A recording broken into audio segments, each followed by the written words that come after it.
Lip Service is the story of Australia's first business tycoon.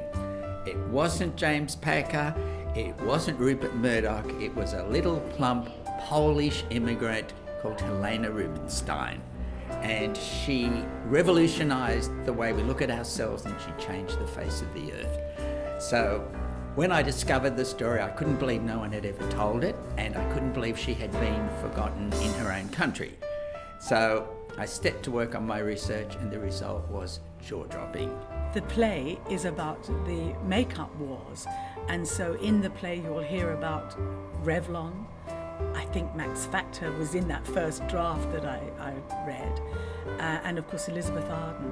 When she began her business, women were forbidden to wear powder, rouge or lipstick, and she single-handedly aligned lipstick and rouge with the burgeoning feminist movement and turned it into a symbol of women's liberation.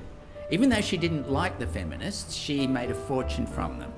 The great irony was that makeup, which had been a symbol of liberation, by the time of her death had become a symbol of women's oppression. So her greatest asset ended up being used against her. This is why it's called lip service, because she was the first person to create a proper lipstick that stayed on, that didn't come off and didn't bleed and you didn't have to dig it out of anything. She created the whole thing about lipstick.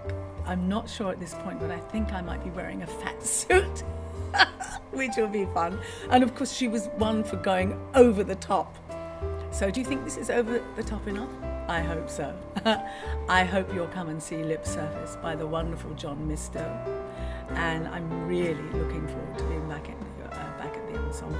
It's a play about three totally crazy people who hated each other, who changed the world and made a fortune. I think audiences will sit there hopefully laughing, picking their jaws up off the floor, and certainly they'll never look at a lipstick in the same light again.